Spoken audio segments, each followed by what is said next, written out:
आपने कभी सोचा है कि हजारों साल पुराने मंदिरों के नीचे कौन से अद्भुत रहस्य छिपे हो सकते हैं? क्या ऐसा कोई रहस्य हो सकता है जो इतिहास की धारा को बदल दे, विज्ञान को चुनौती दे और हमारी आस्था को और भी गहरा बना दे? एक ऐसी खोज जिसने न केवल भक्तों को बल्कि वैज्ञानिकों तक को हिलाकर रख दिया है। यह घटना है ओंकारेश्वर ज्योतिर्लिंग मंदिर की, जहां हाल ही में मरम्मत का कार्य चल रहा था। लेकिन फिर कुछ ऐसा हुआ जिसने हर किसी के रोंगटे खड़े कर दिए। एक प्राचीन दीवार टूटी और उसके पीछे से निकला एक रहस्यमयी मार्ग, एक गुप्त सुरंग जो मंदिर के गर्भगृह के नीचे जा रही थी। जब इस रहस्य का पर्दा उठा तो वहां मौजूद लोग स्तब्ध रह गए। यह केवल एक संयोग था या फिर एक खोया हुआ अध्याय जिसे समय ने हमारे सामने प्रकट करने का फैसला किया? क्या यह सुरंग किसी गुप्त शक्ति का भंडार थी? क्या यह एक ऐसा स्थान था जिसे हजारों वर्षों तक छुपाकर रखा गया था? विज्ञान और आस्था के इस अद्भुत संगम को जानने के लिए इस वीडियो को अंत तक देखें, क्योंकि जो रहस्य अब सामने आने वाला है वह आपकी सोच से परे है। हर हर महादेव। ओंकारेश्वर मंदिर भारत के मध्य प्रदेश के खंडवा जिले में स्थित है।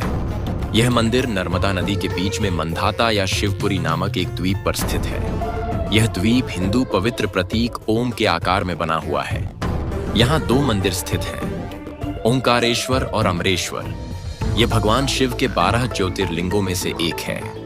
इस मंदिर में शिव भक्त कुबेर ने घोर तपस्या की थी और एक शिवलिंग स्थापित किया था। उनकी भक्ति से प्रसन्न होकर भगवान शिव ने उन्हें देवताओं में सबसे धनी बना दिया था। कुबेर के स्नान के लिए भगवान शिव ने जो ओंकारेश्वर शिवलिंग प्रदान किया वह किसी मानव द्वारा निर्मित नहीं बल्कि प्राकृतिक रूप से प्रकट हुआ है। इस शिवलिंग के चारों ओर सदैव जल भरा रहता है। आमतौर पर किसी भी मंदिर में शिवलिंग की स्थापना गर्भगृह के केंद्र में की जाती है और उसके ऊपर शिखर होता है। लेकिन ओंकारेश्वर मंदिर में ऐसा नहीं है। इसकी एक विशेषता यह भी है कि मंदिर के शीर्ष पर भगवान महाकाल की मूर्ति स्थापित है। ओंकारेश्वर ज्योतिर्लिंग के मंदिर का शिखर गर्भगृह के ठीक ऊपर क्यों नहीं है? इसके पीछे एक रहस्य है जो तब उजागर हुआ जब मंदिर के गर्भगृह की मरम्मत की जा रही थी। इस दौरान वैज्ञानिक भी हैरान रह गए। जब प्रशासन ने मंदिर के पत्थरों के क्षरण और पानी के रिसाव के कारण इसकी मजबूती की जांच कराई, तब गर्भगृह के नीचे एक खाली मार्ग दिखाई दिया। पता चला कि मंदिर का शिखर गर्भगृह के ठीक ऊपर नहीं है, क्योंकि इसके नीचे 5 मंजिलों का एक संरचनात्मक रहस्य छिपा हुआ है। इन मंजिलों में 4 और शिवलिंग स्थित हैं। शोध के दौरान जब गर्भगृह की दीवारों में गहराई से जांच की गई तो 3 फीट की खुदाई के बाद एक ठोस अवरोध सामने आया, जिससे आगे की खुदाई असंभव हो गई।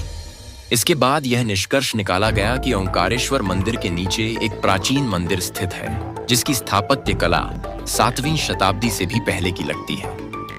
ओंकारेश्वर पर्वत पर स्थित मंदिर और वहां बिखरे हुए अवशेषों को देखकर यह प्रतीत होता है कि यह स्थान प्राचीन काल में ऋषि मुनियों और संतों की तपस्थली और आध्यात्मिक केंद्र रहा होगा। यजुर्वेद में भी इस पर्वत का वर्णन मिलता है। इस मंदिर के निर्माण में जिन पत्थरों का उपयोग हुआ है वे स्थानीय नहीं हैं, बल्कि कहीं बाहर से लाकर लगाए गए हैं। इस शोध में यह भी पाया गया कि सामान्यतः शिवलिंग के ठीक सामने नंदी की मूर्ति होती है, लेकिन ओंकारेश्वर मंदिर में यह क्रम भंग है। कहा जाता है कि इस मंदिर का असली ज्योतिर्लिंग इसके गर्भगृह के नीचे स्थित है और नंदी की असली मूर्ति भी वहीं स्थित है। ऐसा माना जाता है कि जब मुगलों ने आक्रमण किया था तब पुजारियों ने असली ज्योतिर्लिंग को संरक्षित करने के लिए इसे भूमिगत कर दिया था। आक्रमणकारियों को भ्रमित करने के लिए ऊपर एक अन्य शिवलिंग की स्थापना की गई थी। यही कारण है कि आज भी माना जाता है कि असली ज्योतिर्लिंग मंदिर के नीचे छिपा हुआ है। कुछ समय तक इस मंदिर पर शोध चलता रहा, लेकिन बाद में इसे रोक दिया गया, क्योंकि यह निष्कर्ष निकला कि यदि मंदिर के गर्भगृह के नीचे कोई भी छेड़छाड़ की गई तो इससे मंदिर को गंभीर क्षति पहुंच सकती है। ओंकारेश्वर मंदिर के नीचे छिपे रहस्य अभी तक पूरी तरह से उजागर नहीं हुए हैं, लेकिन भविष्य में यह रहस्य अवश्य सामने आएंगे। आपका इस विषय पर क्या मत है? हमें कमेंट बॉक्स में जरूर बताएं। अब बात करते हैं ओंकारेश्वर ज्योतिर्लिंग की कथा के बारे में। सनातन धर्म का मूल आधार ओम महामंत्र है। इस पवित्र ध्वनि की गूंज भारत की भूमि के कण कण में सुनाई देती है। इसी भारत भूमि पर एक पवित्र तीर्थ है जहां इस सोम की संरचना साक्षात देखी जा सकती है। वह है भगवान शिव का पावन धाम ओंकारेश्वर। यहाँ नर्मदा और कावेरी नदियां मिलकर ओम के आकार का एक द्वीप बनाती हैं। ओंकारेश्वर ज्योतिर्लिंग मध्य प्रदेश में पवित्र नर्मदा नदी के तट पर स्थित है। यह एकमात्र ऐसा ज्योतिर्लिंग है जो नर्मदा नदी के उत्तरी तट पर स्थित है। कहा जाता है कि यह स्थान ओम की उत्पत्ति का केंद्र है। यह ज्योतिर्लिंग पंचमुखी स्वरूप में स्थित है। मान्यता है कि भगवान शिव तीनों लोकों का भ्रमण करने के बाद यहीं विश्राम करते हैं।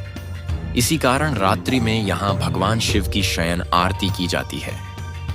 इस ज्योतिर्लिंग की स्थापना को लेकर कई पौराणिक कथाएं प्रचलित हैं। एक कथा के अनुसार भगवान राम के पूर्वज राजा मांधाता ने इस पर्वत पर कठोर तपस्या कर भगवान शिव को प्रसन्न किया था। भगवान शिव उनके समर्पण से प्रसन्न होकर प्रकट हुए और राजा मांधाता को मोक्ष प्राप्ति का आशीर्वाद दिया। साथ ही शिवजी ने इस स्थान पर सदा विराजमान रहने का वरदान दिया। तभी से भगवान शिव यहाँ ओंकारेश्वर ज्योतिर्लिंग के रूप में प्रतिष्ठित हैं। इसी कारण इस स्थान को नर्मदा मांधाता भी कहा जाता है। एक अन्य कथा के अनुसार एक बार देवर्षि नारद जी विंध्याचल पर्वत पर पहुंचे। विंध्याचल पर्वत ने उनका स्वागत करते हुए स्वयं को सर्वगुण संपन्न बताया। लेकिन नारद जी ने यह सुनकर गहरी सांस ली। जब विंध्याचल ने इसका कारण पूछा तो नारद जी ने कहा, तुम महान तो हो, लेकिन तुम सुमेरु पर्वत से ऊंचे नहीं हो सकते। इस बात से विंध्याचल पर्वत बहुत दुखी हुआ और उसने भगवान शिव की घोर तपस्या करने का निर्णय लिया। उसने जिस स्थान पर ओंकारेश्वर ज्योतिर्लिंग स्थित है, वहीं शिवलिंग स्थापित कर शिव की आराधना की। भगवान शिव प्रसन्न होकर प्रकट हुए और वरदान मांगने को कहा। विंध्याचल पर्वत ने सबसे ऊंचा होने का वरदान मांगा। शिवजी ने तथास्तु कह दिया। तभी ऋषि मुनि और देवता वहां उपस्थित हुए और भगवान शिव से प्रार्थना की कि वे इस स्थान पर सदैव विराजमान रहें। भगवान शिव ने उनकी प्रार्थना स्वीकार कर अपना लिंग 2 भागों में विभाजित कर दिया।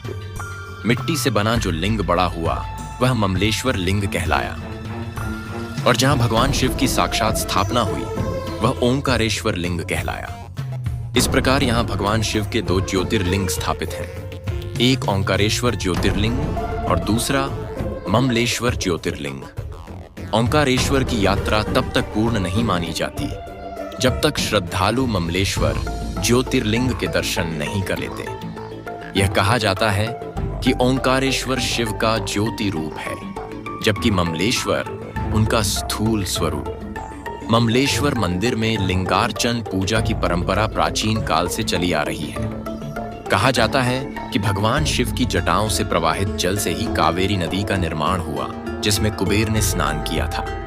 यही कावेरी नदी ओंकार पर्वत की परिक्रमा करते हुए नर्मदा नदी में समाहित होती है, जिसे नर्मदा कावेरी संगम कहा जाता है। मान्यता है कि इस पवित्र संगम पर श्रद्धालु एक पत्थर के ऊपर दूसरा पत्थर रखकर अपने घर बनाने की कामना करते हैं। ऐसा कहा जाता है कि जितने पत्थर रखे जाते हैं उनके घर की उतनी मंजिलें होती हैं। मां नर्मदा और कावेरी के आशीर्वाद से उनकी यह इच्छा पूर्ण होती है। भारत के सभी प्रमुख मंदिर ओंकार पर्वत की परिधि में स्थित हैं। नर्मदा और कावेरी की पावन धाराओं के साथ इन मंदिरों की परिक्रमा करना पूरे भारत के तीर्थों की यात्रा करने के समान माना जाता है। इस यात्रा में श्रद्धालु मां अन्नपूर्णा, मां काली और मां सरस्वती के दर्शन कर सकते हैं। मान्यता है कि यहाँ पूजा करने से धन, शक्ति और बुद्धि की प्राप्ति होती है। इस परिक्रमा में भगवान रणमुक्तेश्वर का प्रमुख मंदिर भी आता है। कहा जाता है कि यहाँ प्रसाद चढ़ाने और मसूर की दाल का भोग लगाने से व्यक्ति न केवल इस जन्म के बल्कि पिछले जन्मों के रणों से भी मुक्त हो जाता है। ओंकारेश्वर में भगवान शिव की पूजा का विशेष महत्व है। संध्या समय यहाँ मां नर्मदा की भव्य आरती होती है, जो भक्तों को अद्भुत आध्यात्मिक शांति प्रदान करती है। ये माना जाता है कि इस पवित्र स्थान पर आकर भगवान शिव की आराधना करने से सभी मनोकामनाएं पूर्ण होती हैं। जहां स्वयं भगवान ने धरती पर ओम की संरचना की हो, वहां की यात्रा करना ईश्वर से साक्षात्कार करने के समान है। अगर आपको यह वीडियो पसंद आई तो कमेंट में अपने विचार जरूर साझा करें और हमारे चैनल को सब्सक्राइब करें ताकि ऐसी ही रोचक और रहस्यमय जानकारियां आप तक पहुंचती रहें। मिलते हैं अगली वीडियो में और यह अनुभव कीजिए कि पूरे ब्रह्मांड में गूंजने वाली एकमात्र ध्वनि है।